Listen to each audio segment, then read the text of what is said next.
अस्सलाम वालेकुम दोस्तों।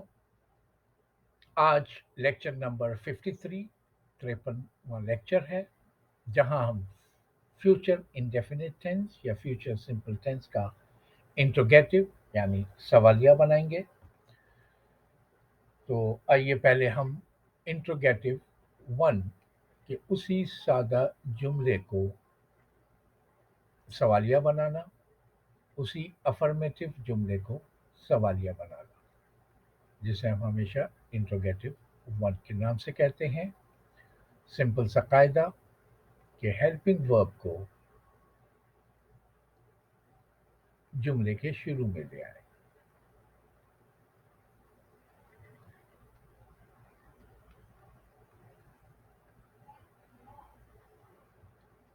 हेल्पिंग वर्ब को जुमले के शुरू में लाने से उसी सादा जुमले का वो इंट्रोगेटिव यानी सवालिया बन जाता है।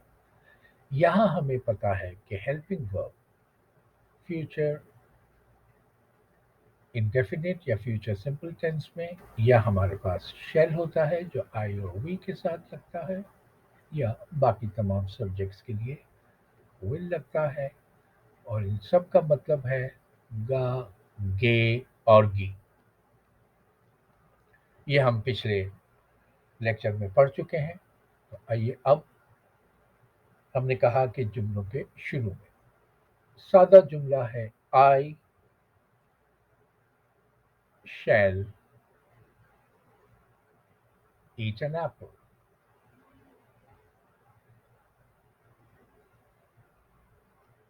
मैं एक सेब खाऊंगा। ये था मैं एक सेब खाऊंगा।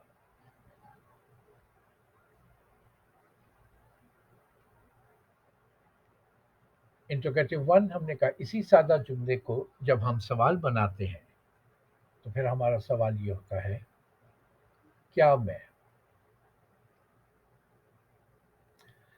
उसी सादा जुमले को सवाल के लिए हमेशा आगे हम क्या लगाते हैं कि क्या मैं एक सेब खाऊंगा।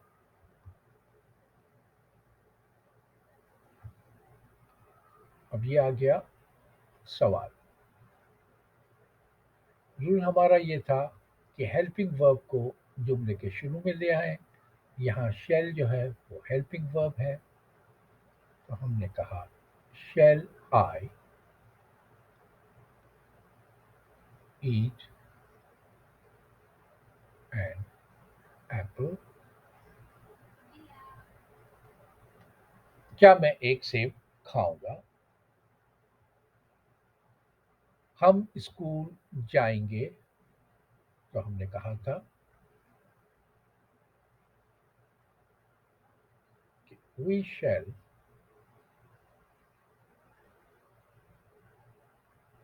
गो टू स्कूल।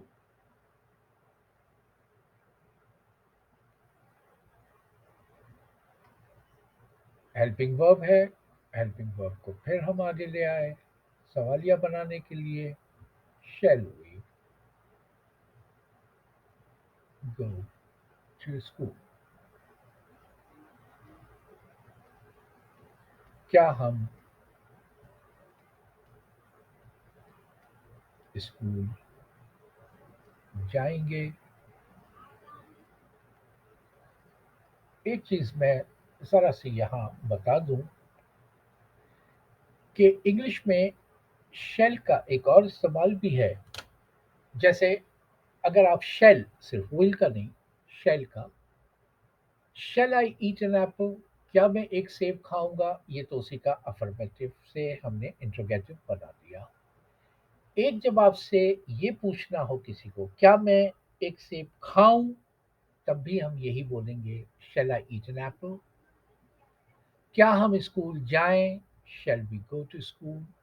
ये एक हल्की सी परमिशन इजाज़त का भी शेल का इस्तेमाल है कि जब हम कहें shall we drink the milk, क्या हम दूध पिएं। शेल वी कम इन, क्या हम अंदर आएं। तो इसके लिए भी हम शेल का इस्तेमाल करते हैं। वैसे अभी हम चूंकि फ्यूचर इंडेफिनिट या फ्यूचर सिंपल टेंस पढ़ रहे हैं तो उसमें मैंने ये वाजे किया है कि हम इसका अफर्मेटिव से इंट्रोगेटिव वन कैसे बनाते हैं, तो उसमें भी हमें शैल या विल को जुमले के शुरू में लाना होगा, ताकि उसी जुमले का, अब देखें, वो किताब खरीदेगी हमने कहा था, वो किताब खरीदेगी, जुमला हमने बनाया था she will by the book.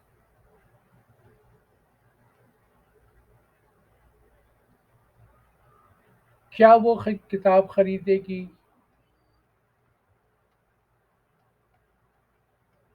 क्या वो किताब खरीदेगी। अब इसी अफर्मेटिव का सादा जुमले का हमने सवाल बनाया, which is called interrogative one.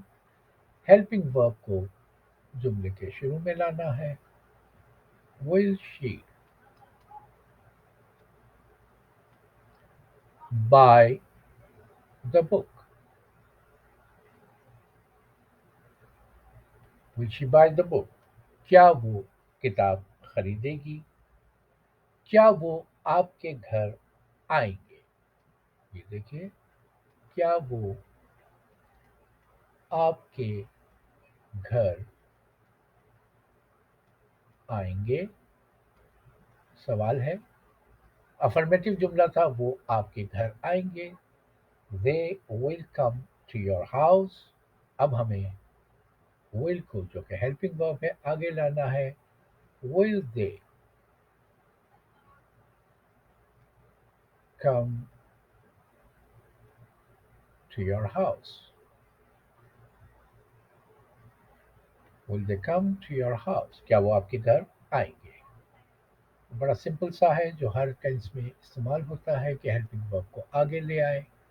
अब आते हैं इंट्रोगेटिव टू की तरफ, वो सवाल जो क्या से उसी सेंटेंस को, सादा जुमले को इंट्रोगेटिव नहीं बनाना है, बल्कि उसमें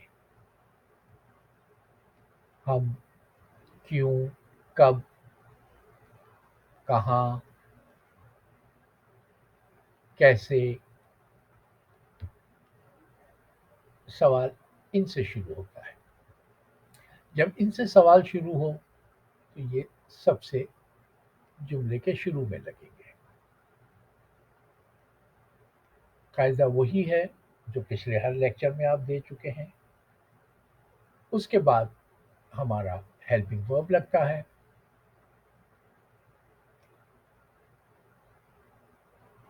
इसको हम कहेंगे, फिर हेल्पिंग वर्ब लगता है, फिर हम सब्जेक्ट लगाते हैं, काम करने वाला है उस जुमले में, और उसके बाद फिर हम वर्ब लगाते हैं जो काम है, और फिर ऑब्जेक्ट होता है जिसकी तरफ, जिसके जरिए वो काम हो रहा होता है।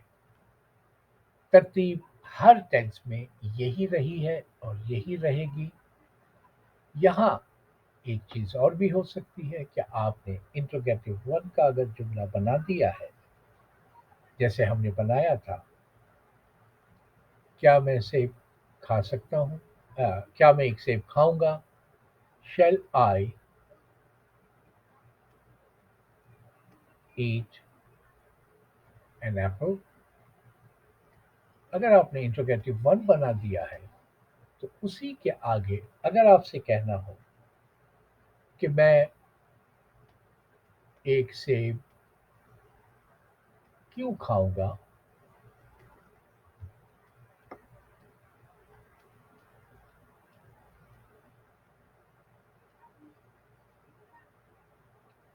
क्यों खाऊंगा, तो यहाँ हमने कहा कि पहले जुमले के शुरू में ये वाले वर्ड लगेंगे, फिर हेल्पिंग वर्ब, फिर सब्जेक्ट।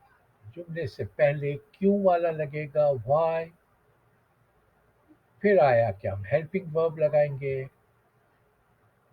और फिर आया कि हम सब्जेक्ट लगाएंगे, और उसके बाद हमारे पास तरतीब थी कि फिर हम वर्ब और ऑब्जेक्ट लगाएंगे। तो वर्ब लग गया ईट एंड एप्पल, तो ये जुमला बन गया کہ میں ایک سیب کیوں کھاؤں گا. غور کریں کہ یہ جملہ کیا میں ایک سیب کھاؤں گا انٹروگیٹو ون کا تھا. یہ انٹروگیٹو ون کا جملہ تھا اور اس کی نشانی انٹروگیٹو ٹو بنانے کی کہ آپ انٹروگیٹو ون والے جملے سے پہلے وائی وین ہاؤ ویئر جو بھی ورڈس ہے وہ لگا دیں تو آپ کو یہ والی ترتیب یاد نہیں کرنی پڑے گی. ترتیب وہی ہے جو اس جملے میں آپ کو نظر آتی ہے لیکن یہ آسان طریقہ ہے کہ انٹروگیٹو ون سے پہلے یہ حروف لگا دیں تو جملہ آپ کا انٹروگیٹو ٹو میں تبدیل ہو جائے گا. اسی طرح آپ دیکھیں ہم اسکول کب جائیں گے. میں نے کہا کہ یہ جتنے بھی حروف ہیں یہ سب سے پہلے آئیں گے تو ہم نے وین کا استعمال کیا.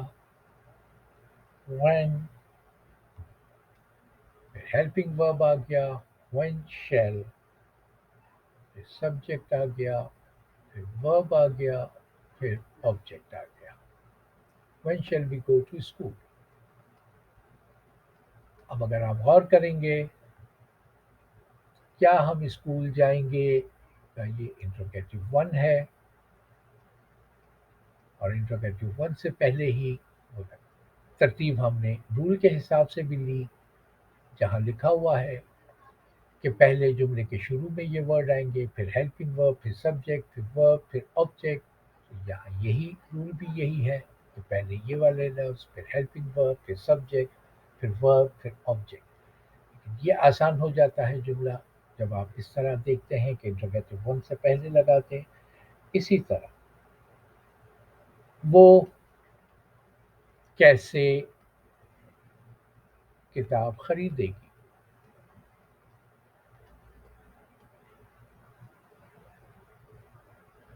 کیسے سب سے پہلے ہاؤ پھر ہیلپنگ ورب ہاؤ ول پھر سبجیکٹ آئے گا how will she buy the book.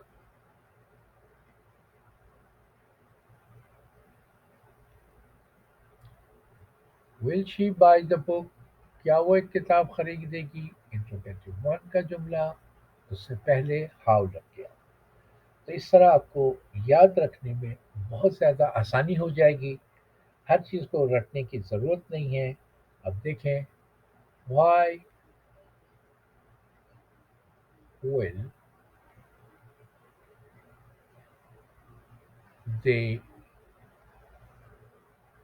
Come to your house. وہ زیادہ لوگ ہیں آپ کے گھر کیوں آئیں گے. امید ہے یہ سارے رولز ایک ہی جیسے ہیں جو پچھلے ٹینس کے بھی ہیں. ایک ہی ان کا طریقہ ایک ہی قاعدہ ہے جسے ہم اسٹینڈرڈ رولز کہتے ہیں. وہ آپ کی سمجھ میں آ گیا ہوگا. اگلی ویڈیو میں ہم انشاءاللہ نیگیٹو اور انٹروگیٹو کمبائن کر کے بنائیں گے ملا کر بنائیں گے. پھر وقت چینل کو سبسکرائب کریں. اپنا خیال رکھیں. السلام علیکم.